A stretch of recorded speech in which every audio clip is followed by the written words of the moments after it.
Olá, pessoal, tudo bem? Sejam bem-vindos a mais um estudo do Vem Segue-me.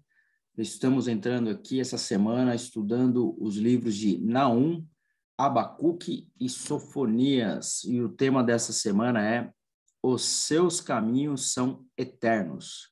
Fazemos todos bem-vindos. Se você ainda não é inscrito, por favor, se inscreva nesse canal se você gostar desse conteúdo.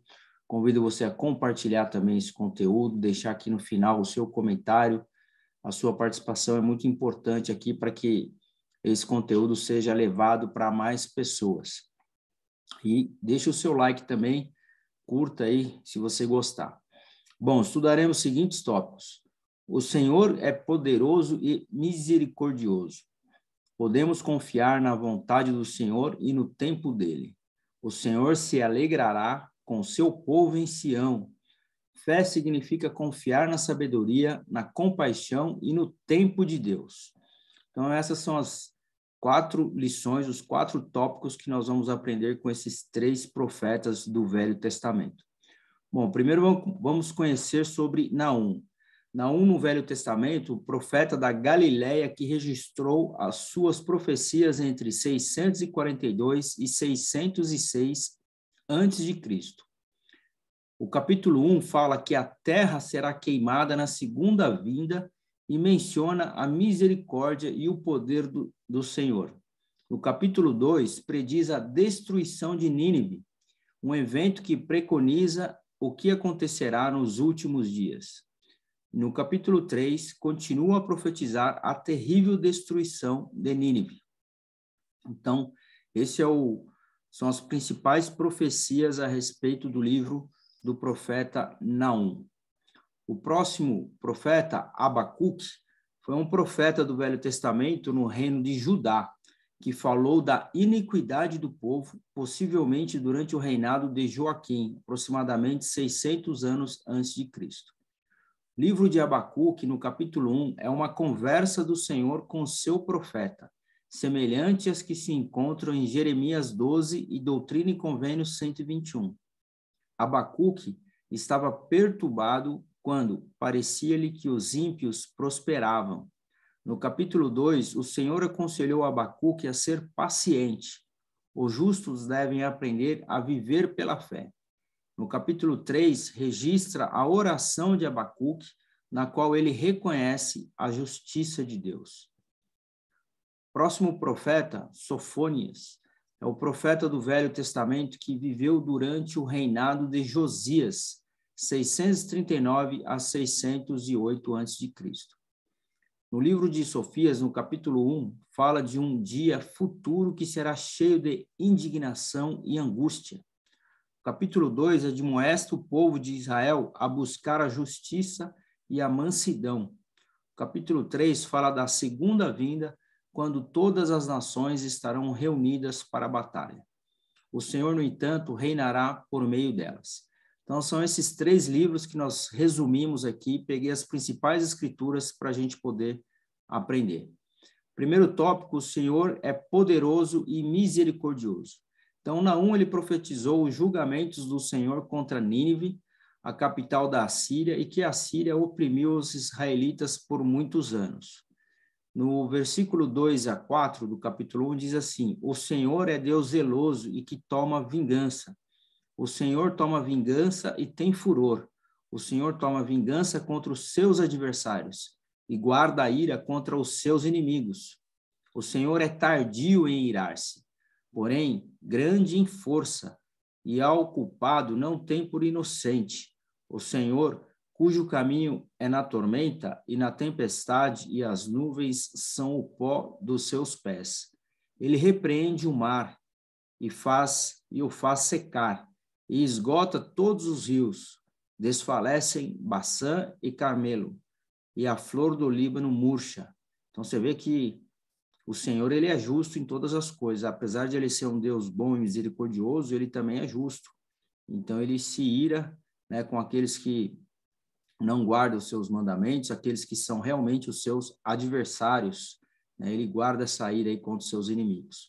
Então, Naum começa falando isso. No versículo 5 a 7 diz o seguinte: os montes tremem perante ele e os outeiros se derretem.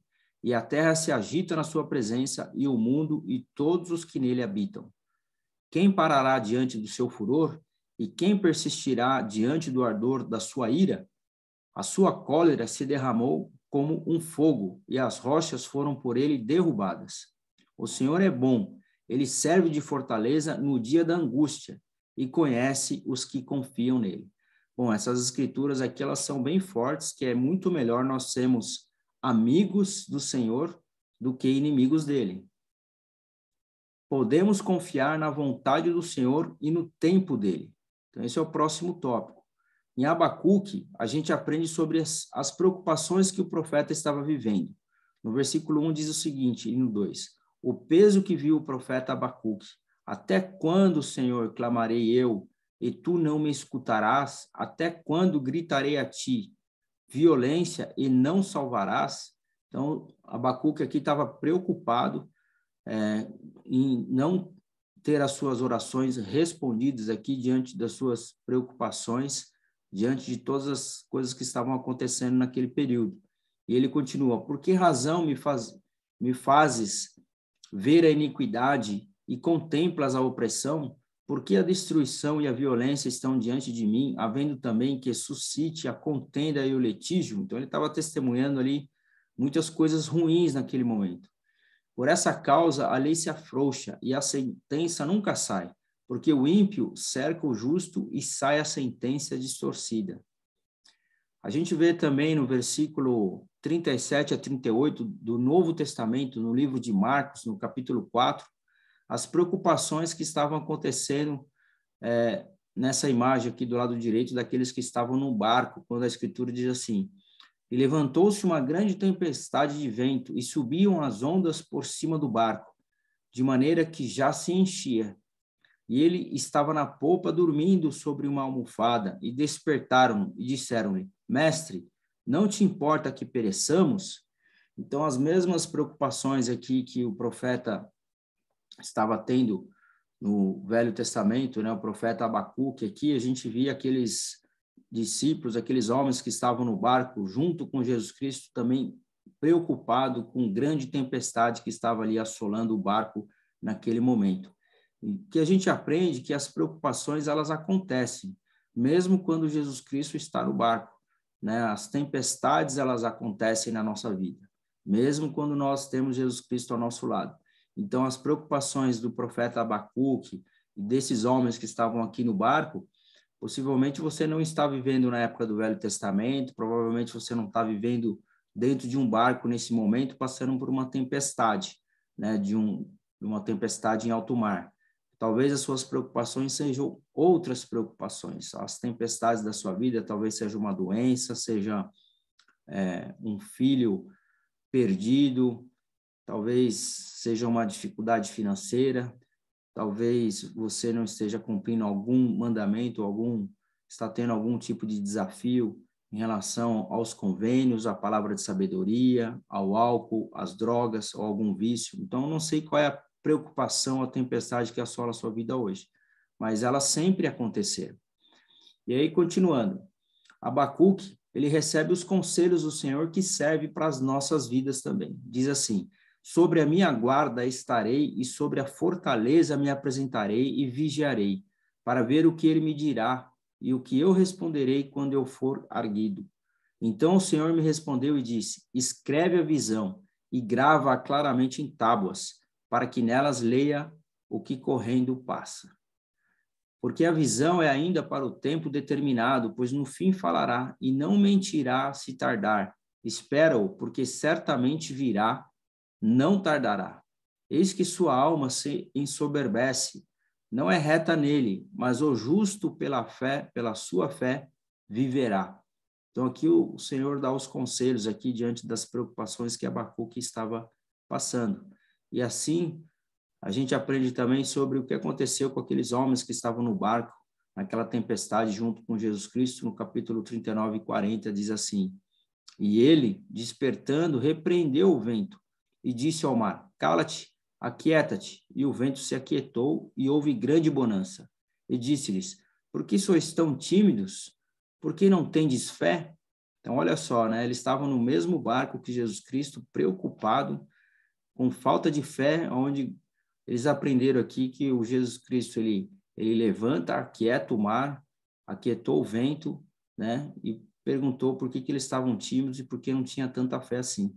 Então, se você está passando por alguma tempestade na sua vida, pode ter certeza que o Senhor está ali junto com você, assim como ele estava no barco, e ele diz a mesma coisa para cada um de nós, né? Para que nós possamos ter fé nele, porque ele resolve qualquer problema a hora que ele quiser. Basta nós termos fé.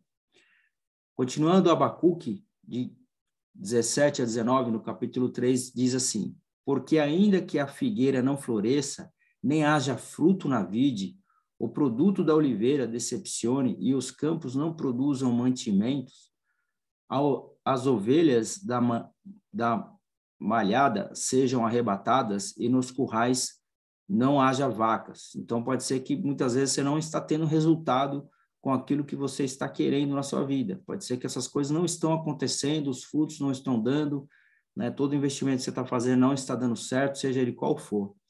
Mas no 18 ele fala assim: todavia eu me alegrarei no Senhor, regozijar-me-ei no Deus da minha salvação. Então, assim, apesar de todos os desafios, nós precisamos nos alegrar. Por quê?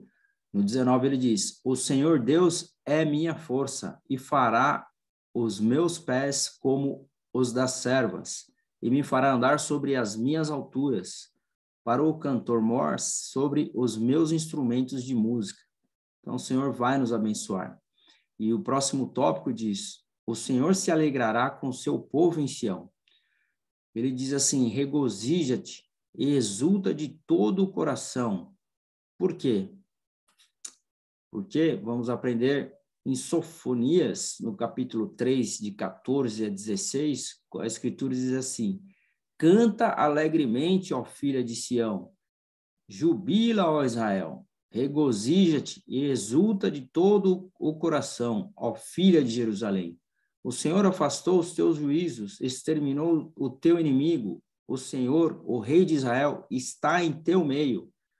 Tu não verás mais mal algum. Naquele dia se dirá a Jerusalém: não temas, ó Sião, não se enfraqueçam as tuas mãos.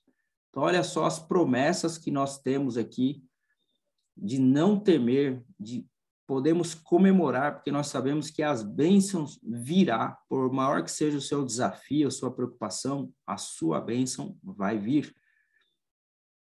Ele fala assim, no 17: o Senhor teu Deus está em teu meio, poderoso para te salvar, e ele se deleitará em ti com alegria, calar-se-á por seu amor, regozijar-se-á em ti com jubilo.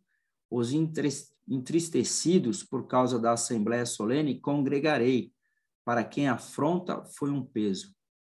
Então, o que nós aprendemos? Que nós podemos ser felizes hoje com as bênçãos que temos prometidas para o futuro. Então, essas preocupações todas que os profetas passaram, tanto no Velho quanto no Novo Testamento, e todas essas lições que Jesus Cristo passou para cada um deles, serve de lição para cada um de nós. Apesar dos desafios que nós vivemos, as preocupações e as adversidades que enfrentamos no dia de hoje, a gente pode ser feliz hoje. Por quê? Porque nós temos as bênçãos prometidas para o futuro. Eu até escrevi um livro falando sobre as 15 lições para ser feliz hoje. Então, você pode ser feliz hoje. Então, se você não conhece esse livro, eu convido você a ver aqui no canal. Existe uma playlist aqui sobre essas 15 lições que você pode aprender e clicar no link se você quiser adquirir o livro também. Então, é isso. Nós podemos ser felizes hoje com as bênçãos que nós temos prometidas para o futuro. Próximo tópico é: fé significa confiar na sabedoria, na compaixão e no tempo de Deus. Olha que beleza isso, né? Fé é você confiar na sabedoria, na compaixão e no tempo de Deus. Muitas vezes nós queremos que as coisas aconteçam no nosso tempo, mas as coisas não acontecem do jeito que a gente quer, mas na maneira do Senhor. Sobre isso, o elder Jeffrey R. Holland, ele disse: quanto tempo esperamos por socorro para as dificuldades que enfrentamos? E quando suportamos desafios pessoais, enquanto esperamos, e a ajuda parece demorar tanto para chegar? Por que a demora se os fardos parecem ser mais pesados do que podemos suportar? Haverá momentos em nossa vida em que mesmo o nosso melhor esforço espiritual e nossas orações mais sinceras e cheias de súplica não alcançarão as vitórias pelas quais ansiamos, seja em relação às grandes questões globais ou às pequenas questões pessoais. Por esse motivo, ao trabalharmos e esperarmos juntos pelas respostas a algumas de nossas orações, ofereço a vocês minha promessa apostólica de que elas são ouvidas e são respondidas, embora às vezes não sejam respondidas no momento e da maneira que desejamos. Mas elas sempre são respondidas no momento e da maneira que um pai onisciente e eternamente compassivo deve respondê-las. Fé significa confiar em Deus nos bons e maus momentos, mesmo que isso inclua algum sofrimento, até vermos seu braço revelado em nossa vida. Olha que beleza essa declaração. Nós que estamos aí enfrentando preocupações e adversidades como um país, como uma nação, não há nada mais confortante do que nós aprendemos sobre uma declaração apostólica dessa, que apesar de todos os nossos problemas, as nossas orações vão ser respondidas e o Senhor sabe o que é melhor para cada um de nós. Vamos ter fé, vamos acreditar que Deus está no controle das nossas vidas. Eu acredito nisso e eu tenho certeza que tudo vai dar certo. Tudo já deu certo, que nós possamos nos alegrar já pode se alegrar já, porque as bênçãos, elas virão. E você sabe do que eu estou falando. As bênçãos, elas virão. Seja qual for o desafio ou a preocupação, pode comemorar que vai dar certo. Eu convido você a estar comigo aqui na semana que vem, vamos aprender sobre o livro de Ageu e Zacarias, estamos finalizando aqui a penúltima aula do livro do Velho Testamento. O tema será Santidade ao Senhor, vamos aprender sobre considerar os vossos caminhos, Deus pode nos santificar, Jesus Cristo é o Messias prometido, considerais os vossos caminhos. Muito obrigado a todos, eu convido você a compartilhar essa mensagem, deixe aqui o seu comentário no final e até a próxima semana. Um forte abraço.